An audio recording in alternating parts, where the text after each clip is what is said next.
Hello everyone, this is Chris Burns from SlashGear. Today we're taking a look at two devices that are relatively similar in that they're both going to be for sale soon. This one is out in the market right now. It's the iPhone 4S. This is the HTC One S. This one's going to be available internationally this week. You can probably already buy it right now by the time you watch this video. But what they are doing is they're competing against one another because this is pretty much the most powerful Android smartphone on the market right now, next to the other HTC One, the HTC One X. That one has a quad-core processor inside. This is dual-core. This processor is made by Qualcomm, and the iPhone 4S has a processor made by Apple, designed by Apple. Now, what I'm going to do here is a few initial tests, just showing you how fast things are working on both these devices. So I'm going to press the power button here at the same time. I'm going to both power up at once.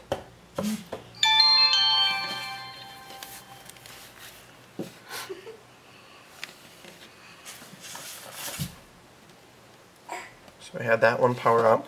Now HTC has a function which is extra quick startup.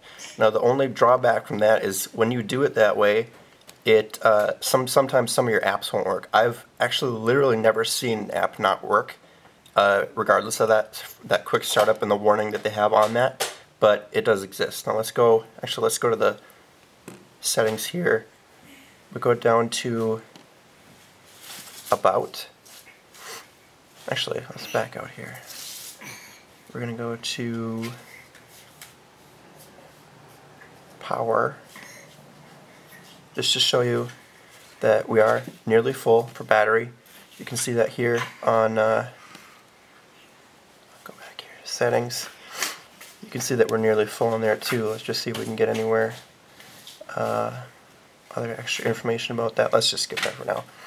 But what we got here, these two devices open. You can see that just in general about the software is that they're very similar. You know, Android's very similar to iOS in that you've got several screens of icons here.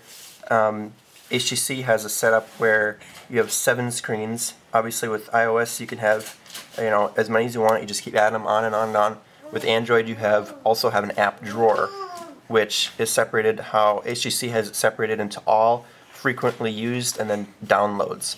Now the difference between downloads and all is that it's everything that was on there when you first got the device.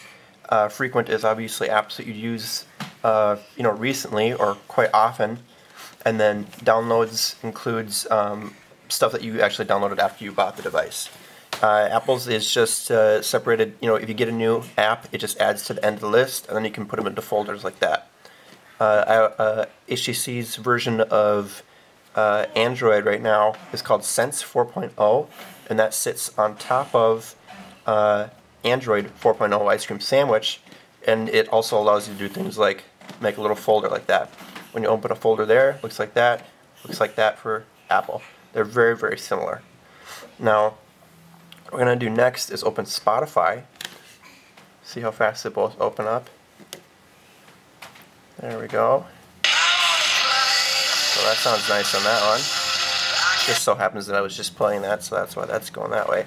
Now, the difference between these two, I'm not going to do any kind of speed tests on that because they're both working on different networks. This one's working on HSPA Plus from AT&T, and this one's working on, you know, a combination of Verizon's 3G as well as Wi-Fi. This one also is working on Wi-Fi. If I'm not mistaken, they're both on Wi-Fi right now anyway because we're in my home. So we'll just listen to a couple of these. Sounds nice.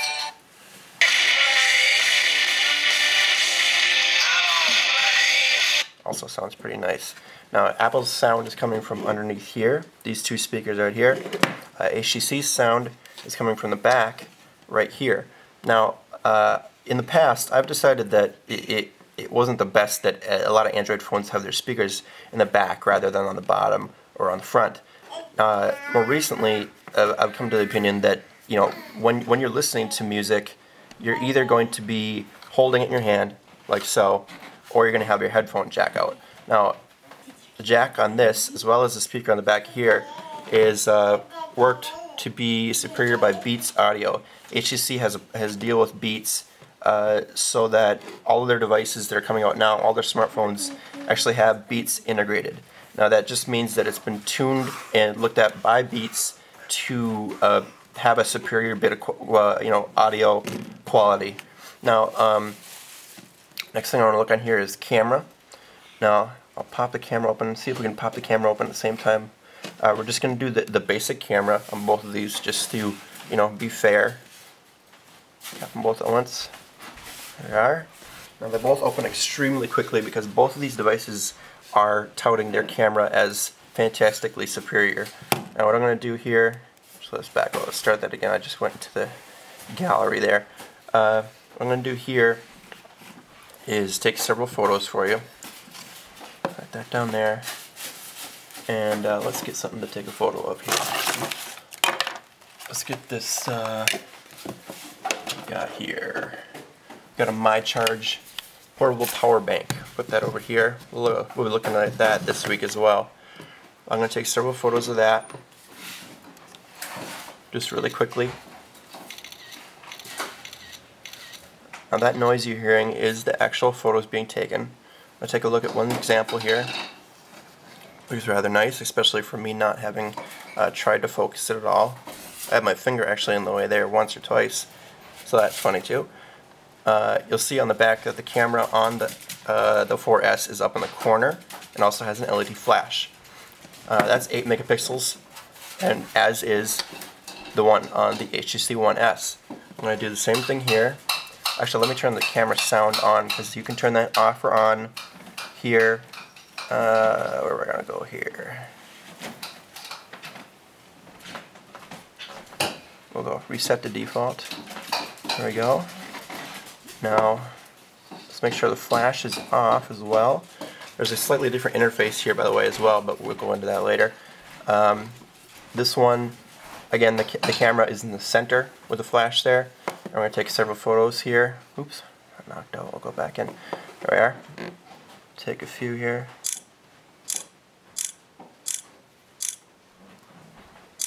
There we go. There we are. These are also looking pretty nice. Certainly not centered very well. I mean, I'll take some more for the actual demo. But as you can see, there's also a different interface for looking at photos. You can scroll along there if you want to get through them all fast, or you can go through them one by one. Once you get to one, it pops open like that. It's very nice. HTC's, the Qualcomm processor on this one has extra image processing abilities. Specifically, it's a Snapdragon S4, by the way. In addition to HTC having an image sense processor in here as well. There's a separate processor called the HTC Image Sense processor in here specifically for the camera, which makes the images on this superior to essentially any Android phone on the market today. So really nice photos. Same for the iPhone. They put a lot of time and effort into this camera and the sensor in the back. This is the finest iPhone on the market, by the way, and they're very comparable with image quality. So that's our first comparison. We'll be going through more of this throughout the week, probably next week, because we're at the end of the week today. Check it out.